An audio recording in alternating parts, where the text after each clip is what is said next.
আসসালামু আলাইকুম, কেমন আছেন সবাই? আশা করি সবাই অনেক ভালো আছেন। আমি আলহামদুলিল্লাহ অনেক ভালো আছি। আজকে গেছিলাম নানু বাড়িতে, গিয়ে দেখি আমার নানু ভাই মাছ ধরতেছে। তাই ভাবলাম আপনাদের কাছেও শেয়ার করি যে আমার নানু ভাই কি কি মাছ ধরলো।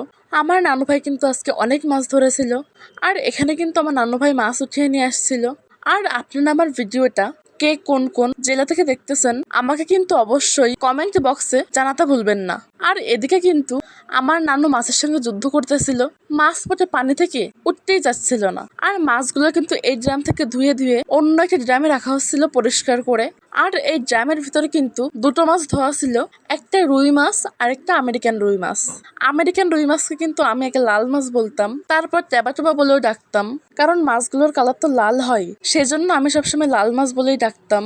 আর এই ড্রামের ভিতরে কিন্তু মাছগুলোকে ধুয়ে ধুয়ে পরিষ্কার করে রাখা হচ্ছিল। আর এই ড্রামের ভিতর কিন্তু অনেক প্রকারের মাছ ছিল, যেমন কাতলা মাছ, কালবোশ মাছ, রুই মাছ, চায়না পুঁটি মাছ, তেলাপিয়া মাছ, আরো কত কি মাছ ছিল। আর এখানে কিন্তু মেশিন পাতা রাখা হয়েছিল। আর আজকে যে পুকুরে মাছ মারা হচ্ছিল সেই পুকুরটাতে কিন্তু বিগত 2 থেকে 3 বছর পুরো পানি টানায় তারপরে খেঁচা হয় না, সবসময় জাল দিয়ে টানা হতো। কিন্তু আজকে কিন্তু পুরো খিসে মাছ মারা হচ্ছিল।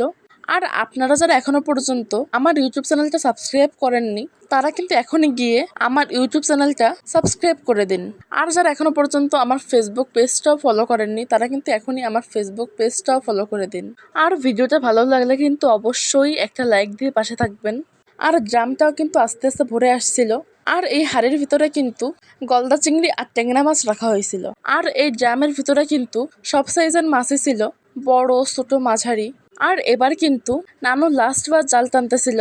আর গ্রামের পরিবেশে মাছ ধরে দেখতে কিন্তু আমার অনেক ভালো লাগে। আর এই নেটটার ভিতরে কিন্তু সব শৈল মাছগুলো রাখা হয়েছিল। শোল মাছ কিন্তু অনেক তিরিং বিরিং করে। আর এই ঝুড়িটার ভিতরে কিন্তু সবগুলো গলদা চিংড়ি আর টেংরা মাছগুলোকে রাখা হয়েছিল। চিংড়ি মাছ আর টেংরা মাছ কিন্তু আমার অনেক পছন্দ। আল্লাহ হাফেজ, আপনাদের সঙ্গে পরবর্তী ভিডিওতে দেখা হবে।